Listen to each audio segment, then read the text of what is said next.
Jaya Radha Madhava Kunja Bihari Madhava Kunja Bihari Jaya Radha Madhava Kunja Bihari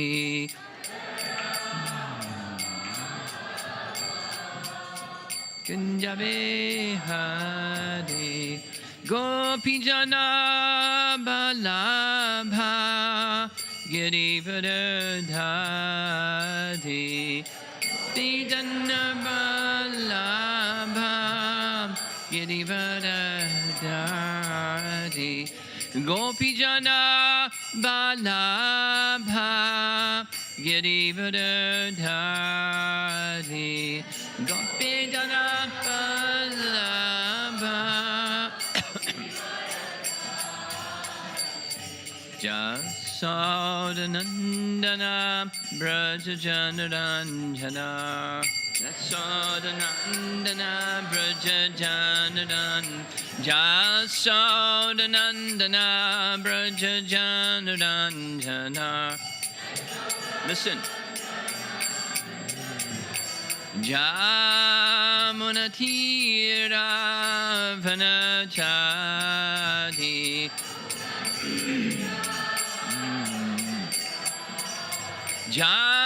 Jamunatira Vanachadi Jaya Radha Madhava Kunja Bihari Madhava Kunja Bihari Jaya Radha Madhava Kunja Bihari Madhava Kunja Bihari Gopijana Balabha Girivardhari Gopijana Balabha Girivardhari Gopijana Balabha Girivardhari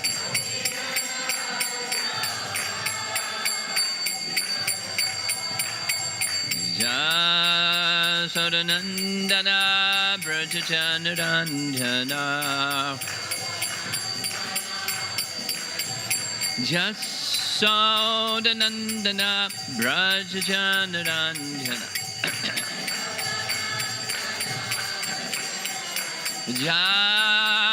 Jamunatira Vanachari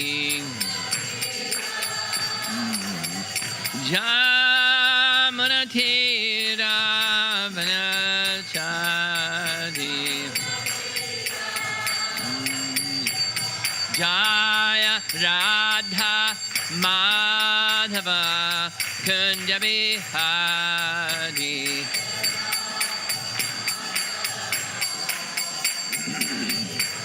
Jaya Radha Madhava Kunja Bihari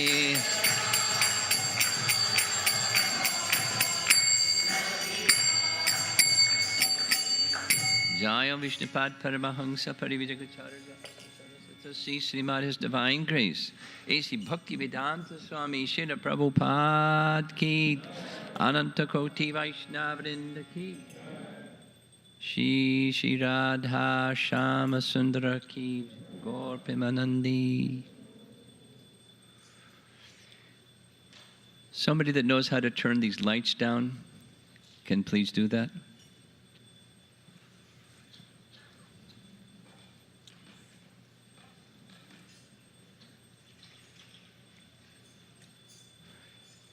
I have a question. We'll start the class with a question. How many of you have already completed 16 rounds? Fantastic. Wow. How many have completed 32 rounds? wow, fantastic.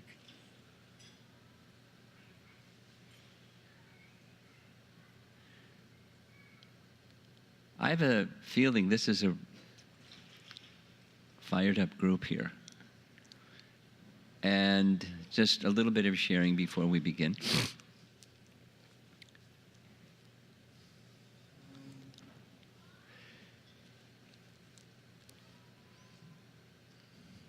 We're so indebted to Bhaktivinoda Thakur as a starting point. Our whole day yesterday was at the feet of Bhaktivinoda Thakur, hearing from him. And the way of Sharanagati, the way of taking the gift of Chaitanya Mahaprabhu and accessing that gift. And let's remind ourselves what that gift is. It's the topmost attainment of all the Vedas. Krishna Prema in the mood of the residents of Vrindavan. Topmost. And to access that, you must have the ways of Sharanagati, and Bhaktivinoda Thakur is giving that. And I'll remind you of something that we heard yesterday. Bhaktivinoda Thakur teaches, without this Sharanagati, first of all, we can't even begin entering into the threshold of bhakti, and we certainly cannot enter into the higher stages of bhakti. We can't access bhava or prema without the ways of Sharanagati. So we have before us today one of so many opportunities. One devotee told me that Prabhupada said every day when you chant your 16 rounds, you have 25,000 opportunities to achieve love of God. All you have to do is chant one of those names with undivided attention. Just one. Just one is sufficient, because Nam Namakari Bahuda Nija Sarva Shaktis, all of the potencies, Nija Sarva Shaktis, all of Krishna's potencies are in each and every one of his names. And that's not an exaggeration. And that's a lot of potency. Think of something in this world that's very powerful, like the sun. How much potency is there in the sun?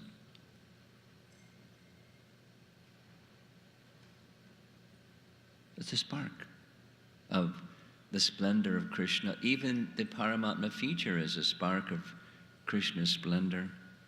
So how much potency is there in each and every name? We're so dull.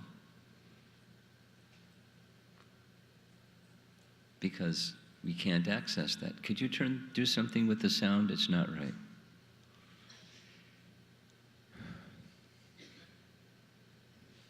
So the topic I want to speak about this morning specifically is each of the names of Krishna, in addition to having all of Krishna's potencies, each of the names of Krishna has a specific stimulation of ecstatic love. That's where we're headed. We're way down here. We're headed for ecstatic love of Krishna. That's bhava. And the mixing of various bhavas in delightful ways is prema. We're way down here. But we want to access this gift of Chaitanya Mahaprabhu. So he gives names, and in each and every one of these names there's all potencies and specific potencies, just like those of you that are familiar with Bhagavad Gita, you know, particularly in the first chapter, there's a number of names that Arjuna addresses Krishna by, and Prabhupada comments in the purports that this name indicates this, Arjuna's accessing, he's invoking a particular aspect of the unlimited Krishna by addressing him in a particular name. Yes, and Hoksaja and Rishikesha and so forth.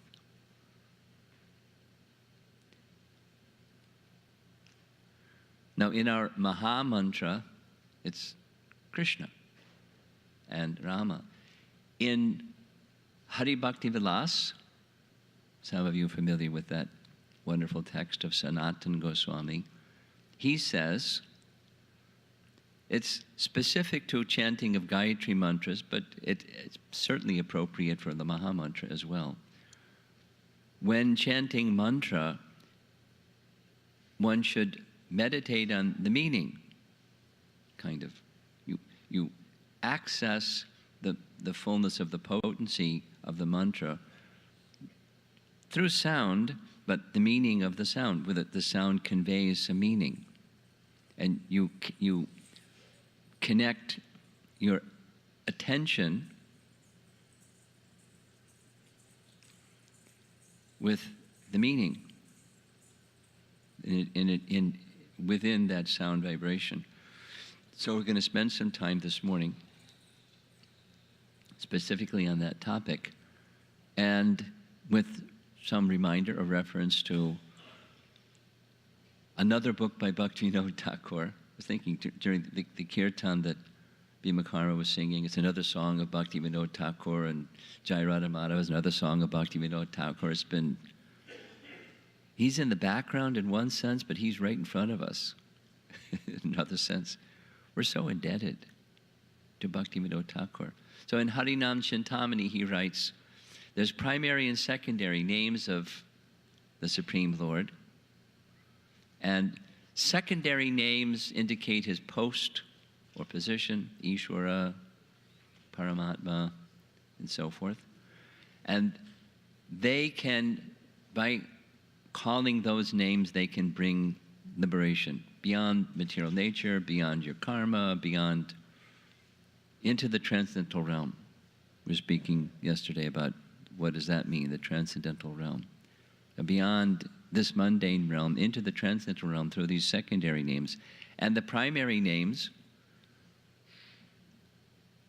they have the potency, the capacity to awaken love of God, which the secondary names can carry one just to the threshold of that love of God. And this love of God, or the primary names, have very much to do with Krishna's relationship with his devotees. In Harinam Chintamani, he refers to Yasoda Nandana and Nanda Nandana, Krishna in his relationships with Nanda Maharaj and Mother Yasoda. Because that's Krishna. He has loving relationships.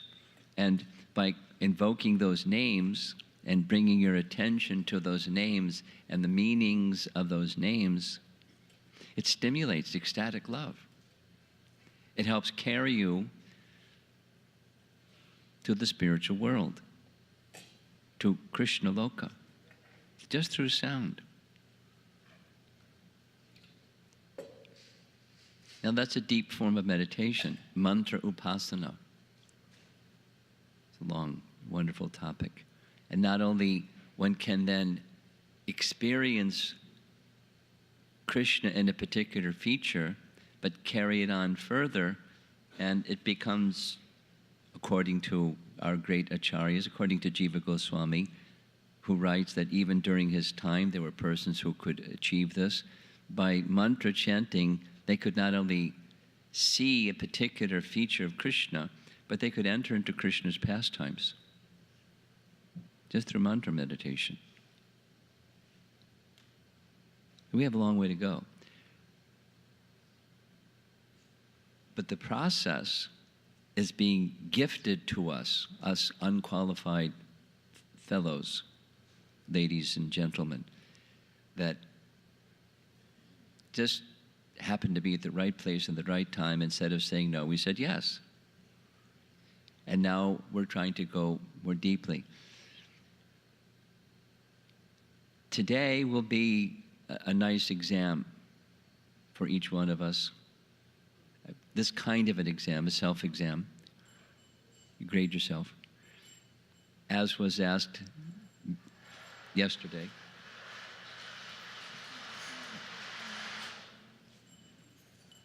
Shri Shri Radha Shama Sundara Ki Jai.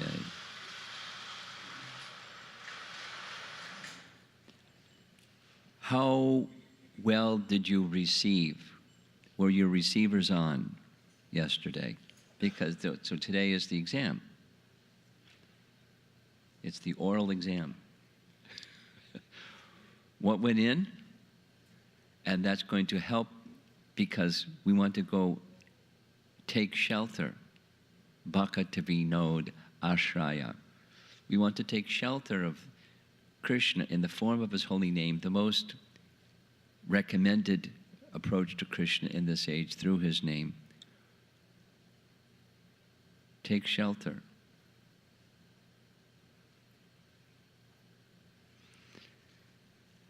So the instructions of Bhakti Vinod Thakur we were hearing, and to the degree that it went in, it's going to be helpful in the manner of your 64 rounds today. So I'll just go forward now with, it's a short presentation.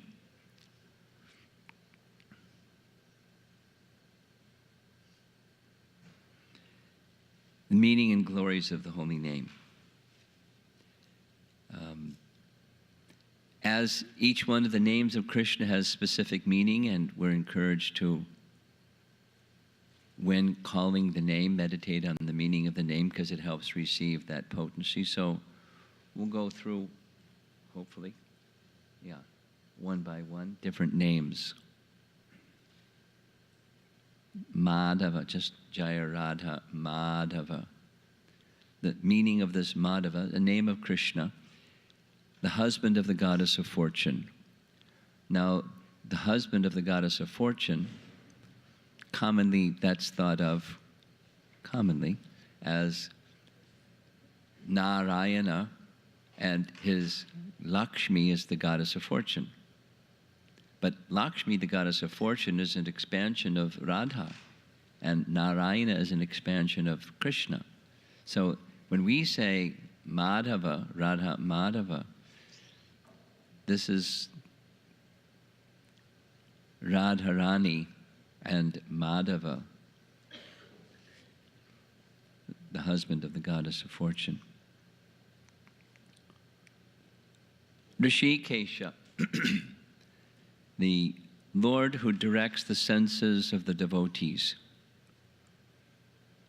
And in the Aishvarya feature, we have senses, and there's the master of the senses, Rishikesha, and we want to engage our senses in the service of the master of the senses. And in the primary sense of this term, in the residents of Vrindavan, their senses are completely fixed on Krishna. And when Krishna glances, or Krishna smiles, or Krishna walks, or to speak of Krishna's magical flute, mystical flute, their senses are forcibly carried. They don't have to think about it. Okay, let my senses go to thought of Krishna. The mind, and then all of the senses following the mind go to Krishna, whose feature is Rishikesh, the master of the senses. Another is Achyuta. Achyuta is infallible, living entities. They're Chuta, and Krishna's Achyuta. And in his topmost feature, Achyuta is in Goloka Vrindavan. Down in the lower left, this is Narada instructing Dhruva Maharaj. And Dhruva Maharaj's interest was a kingdom. And because his mother had told him that Lord Vishnu can arrange anything, so he wanted shelter of Lord Vishnu. So he's also Achyuta, infallible. But Gopakumar in the upper left, he received a Gopal mantra from his spiritual master that brought him eventually to Achyuta Krishna, the infallible personality of Godhead in Goloka Vrindavan. Achyuta. And Keshava. Interesting, huh? I found it on the internet. Keshava is, the meaning is the long, fine, black hair of Krishna. Keshava.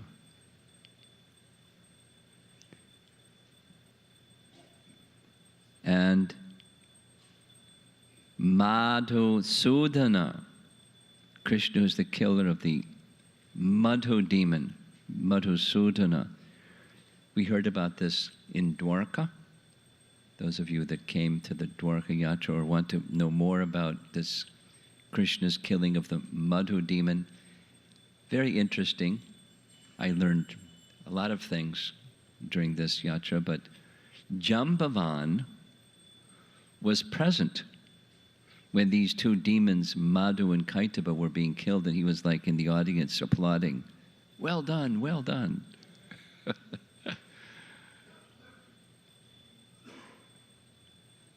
Madhu and Kaitaba were demons that underwent some long austerity. So this is the very, very beginning of creation. And they stole the Vedas from Brahma. And Brahma went to the personality of Godhead requesting intervention so he get the Vedas back. Because Vedas in the hands of a demon can be very dangerous.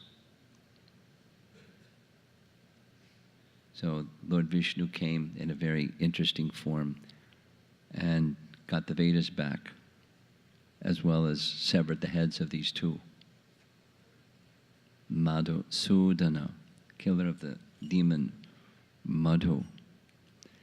Now this is a secondary name, Janardana.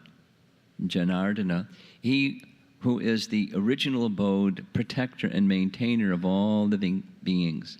At least this expansion of Krishna, Janardana, indicates the Purusha feature of the Lord, Shiradakshai Vishnu.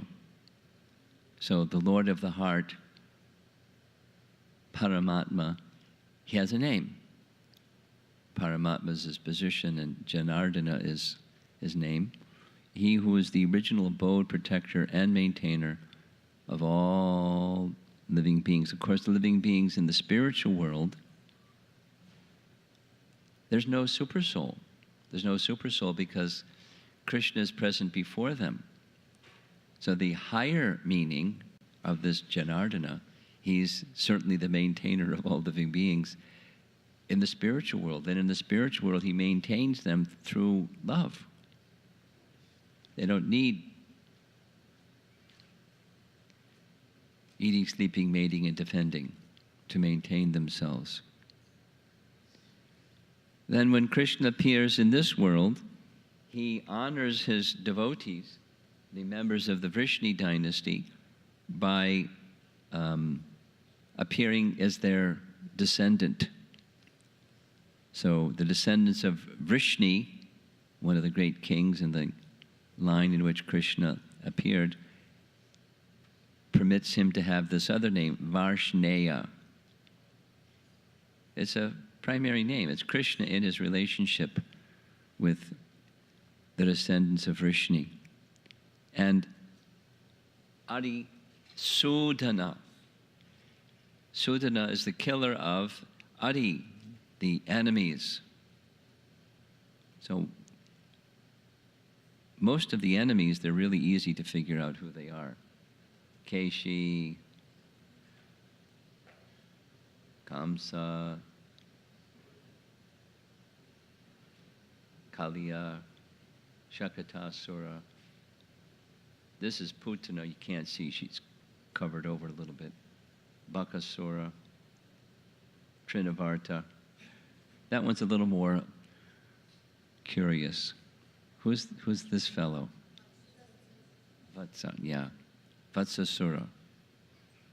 calf demon, who just actually wasn't a calf at all. He was simply a demon. So Krishna's quality is he eliminates the demons and gives protection to the devotees, so he's Adisudana.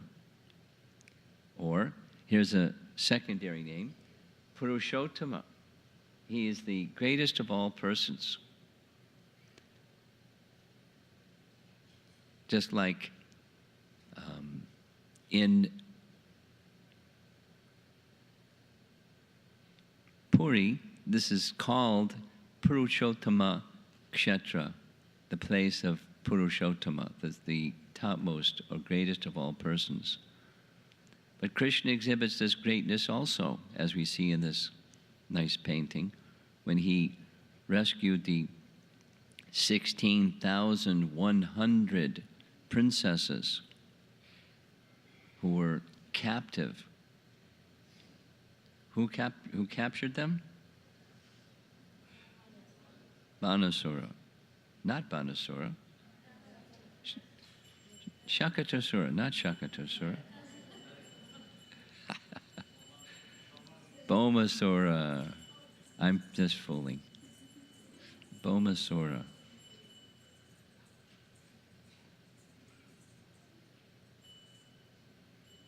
And he married them all. Who can do that? Nobody, except Krishna. So he's the greatest of all persons. And Yadava, another name of Krishna, Yadavaya, Madhavaya, Keshavaya Namaha. Gopal, Govindaram. Just so these names are meditations upon Krishna. Keshi Sudana, the killer of the Keshi demon. These are pastimes of Krishna that he performs in this world, and so we call him by these different names. And we remember him by these different names. Krishna, who is the son of Vasudeva, therefore Vasudeva. Krishna, who is the master of mysticism, another name for him is Yogeshwara, the master of mysticism. In one sense, the message of Bhagavad Gita itself is quite mystical, because you just read the message of Bhagavad Gita and something happens. If you read properly and regularly, Maya is washed away and Bhakti is awakened. And shelter of Krishna becomes the result instead of shelter of Maya. So this principal name, Prabhupada said, of all the names of the Supreme Lord, this name Krishna is most outstanding or superlative, because it includes everything, because Krishna includes everything. So maybe we don't need these other names. We just need one name. But the other names are features of the all-attractive Krishna. Krishna, who's the lover of all living entities, and especially the residents of Vrindavan, and certainly is very fond of the cows, and River Jamuna, and Govardhan Hill, and Nandagram, and Mother Jasoda, and Nanda Maharaj, and all the residents of Vrindavan. And they have loving attraction for him also. We saw, now a couple of slides we saw before, but the meaning specifically of Krishna, there's different ways in which the meaning is given. There's one, directly from Gopal Tapani Upanishad, given by Baladev Vidyabhusan in his commentary on Vishnu Sahasranam. The syllable Krish means existence, and the syllable Na means bliss. The combination of these two is Krishna, the name of the Supreme Personality of Godhead, within whom everything exists and is therefore all attractive.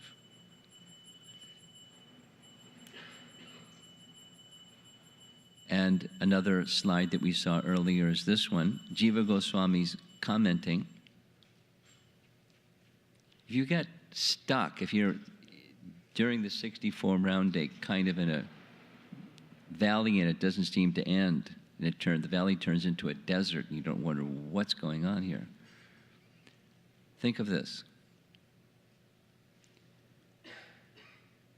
When you're, however desert-like and valley-like you are, continue to call Krishna's name knowing that even in that position, Krishna is attracted. The attention of Krishna is attracted. Even your attention is not so attracted. It's highly personal, highly kind, and filled with affection. The loving relation between us and Krishna, and the chanting of this Maha Mantra is to reawaken that forgotten relationship, to inspire us specifically to want to be in his service. And the hankering, again, repeating some messages from earlier, the hankering for that association, like the Goswamis of Vrindavan. We're searching and searching, and let our heart also search and search for shelter and being in direct presence of Krishna. We're in the direct presence of Krishna through his name.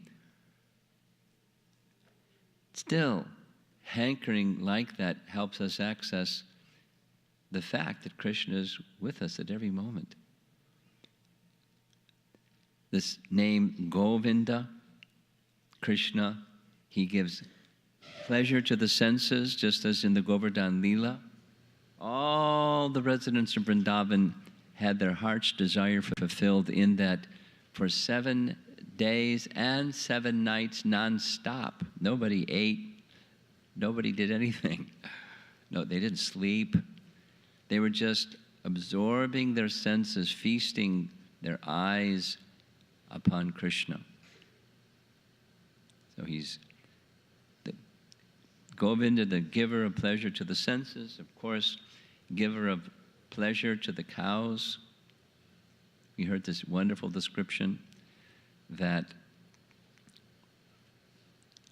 from Rupa Goswami in his prayers and honoring Keshava as Keshava's coming back from the forest of Vrindavan.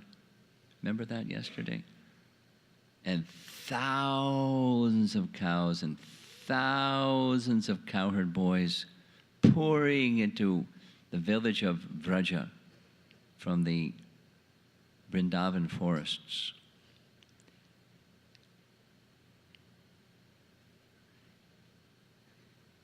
Our acharyas say that Krishna actually didn't have to herd the cows. He just was with the cowherd boys playing. And the cows have such love for Krishna, they would just follow him wherever he went. He would delight them by playing upon his flute, but he didn't even have to play upon his flute, just wherever Krishna went. And by playing upon his flute, his magical flute would call their names. They didn't just hear a flute sound, they heard their names, and their ears were, "Hey, Davali." Woo. Govinda. Very nice B.G. Sharma painting. There's Krishna at different stages in one painting. Little older, young cowherd boy, maybe Krishna, and the gopis, and the cowherd men. And the delight of Vrindavan for Krishna was the cows. He loves the cows and brahmanas. Go brahmana hitaya cha. Jagat hitaya Krishnaya Govindaya namo namaha. And he's situated in Goloka. Here's a drawing of the lotus of Goloka. These are petals surrounding the corolla, the center section where Radha and Krishna reside. These are residences of the principal gopis, and surrounding them, the other gopis and many, many, many thousands and thousands and thousands of gopis, and the residences of the other associates of Krishna situated in this lotus flower. And here at the center, Radha and Krishna. You've got to have cows too. And the Gayatri mantra printed on the center section. Almost done. Says some nice prayer about the names of Krishna, spoken by Sutta Goswami, because Sutta Goswami is narrating Srimad Bhagavatam, and he speaks about Shukadev, his spiritual master, who became attracted by the all-attractive. Let me offer my respectful obeisances unto my spiritual master, the son of Vyasadeva, Shukadev Goswami. It is he who defeats all inauspicious things within this universe. Although in the beginning he was absorbed in the happiness of Brahman realization and was living in a secluded place, giving up all other types of consciousness. This is a painting drawn from a verse in the first canto Bhagavatam, that upon leaving the womb of his mother, he was already 16, and he just left. And as he was traveling, Vyasadeva was following behind him, calling Shukadev to come back, come back. But he didn't come back. He just kept wandering and wandering, living in a secluded place deep within the forest. But he who was filled, Swasukha Paribrima, his heart was filled with his own happiness of this Brahman realization, yet he became attracted by the pleasing, most melodious pastimes of Lord Sri Krishna, specifically mentioned as Ajita. Sri Krishna, this unconquerable. So you can see these names, Ajita and so forth, they can be used interchangeably with Krishna. It's just an aspect of the original source of everything. He, Shukadev, therefore mercifully spoke the supreme Purana, Srimad Bhagavatam, which is the bright light of the absolute truth and which describes the activities of the Lord. So the chanting of the holy name, I mentioned this before, the chanting of the holy name and the message of Srimad Bhagavatam, the sound vibration of Srimad Bhagavatam, they're perfect companions. One assists the other and vice versa. And our goal is to come into the shelter of the same person who Shukadev Goswami became attracted to. He abandoned, or the language of the Bhagavatam is, his happiness in Brahman was deflected. Deflected is like you throw a ball against the wall and it bounces, it gets deflected. His happiness of Brahman was deflected by the attractive qualities of Ajita. So now these are some meditations to help you in your 64-round day. Just a few verses of glorification of the holy name. Here's from Namastakam, Rupa Goswami. Oh Harinam, you saw this before. The tips of the toes of your lotus feet. The holy name has feet, lotus feet. And he has toes, and he has the tips of his toes, the holy name. The tips of the toes of your lotus feet are constantly being worshipped by the glowing radiance emanating from the string of gems known as the Upanishads, the crown jewel of all the Vedas. Pinnacle of the Vedas is the Upanishads that are effulgent, and the effulgence is reaching for the tips of the toes and worshiping the tips of the toes of the holy name.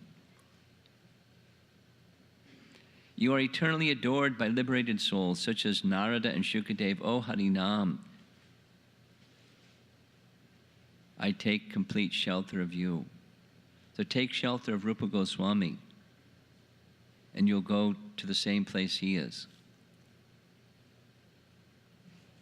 Therefore, Rupa Anuga. This is from Brihat Bhagavatamrita, Sanatan Goswami, honoring the holy name in a very wonderful way. You can't see the image so well. This is somebody's ear. And then entering in the ear is the sound of Krishna's name. All glories to the all-blissful holy name of Sri Krishna, which causes the devotee to give up all conventional religious duties, meditation, and worship. When somehow or other, uttered even once by a living entity, the holy name awards him liberation. The holy name of Krishna is the highest nectar. It is my very life and my only treasure.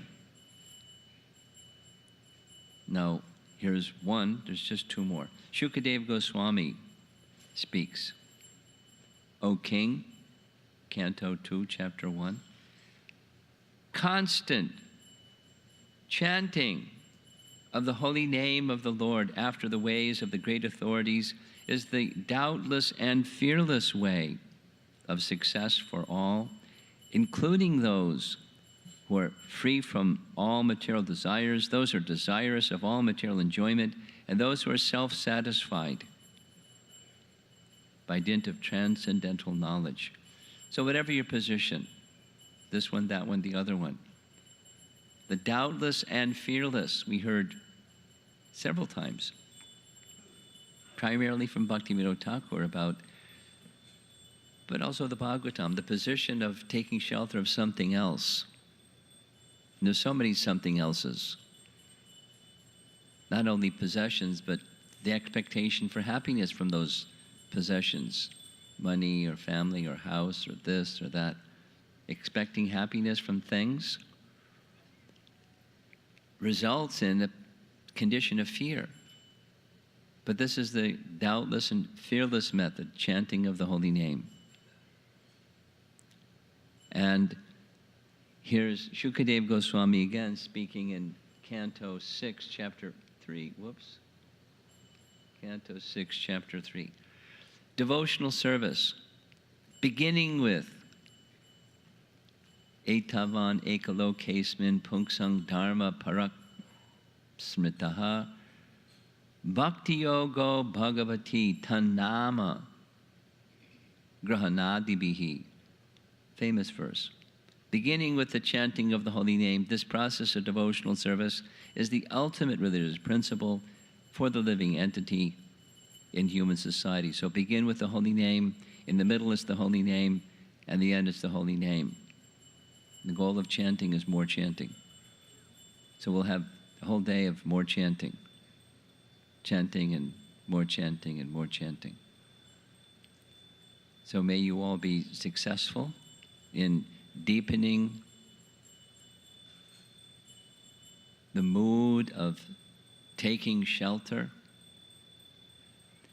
It's the sweetest of sweet things.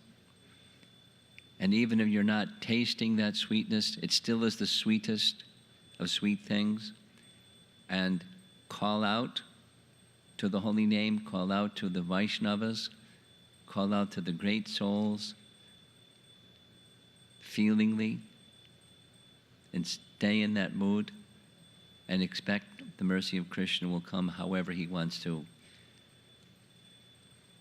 make that accessible. Just stay at the feet of the holy name. take shelter there.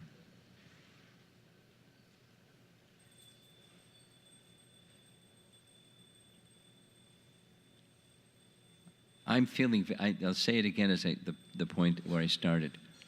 I feel this is a really strong group, and I think it's going to be a wonderful experience for at least most of us, if not all of us, especially so staying in the association of others similarly inspired by the holy name and the mood of taking shelter there.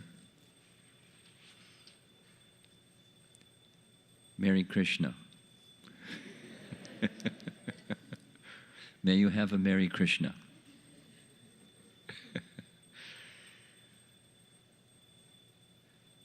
Mona Vrata, please, unless it's something really essential. And in this way, be respectful to others. It's because once it starts, it's distracting. And others will do because no one, so just stay with the Mona Vrata principle. Eat lightly, and may Krishna smile upon you. And according to the schedule, we're back again at 5:15 for sharing, and then the evening program here. Harinam Sankirtan ki, Srila Prabhupada ki, Gaur Premanandi, Haribo.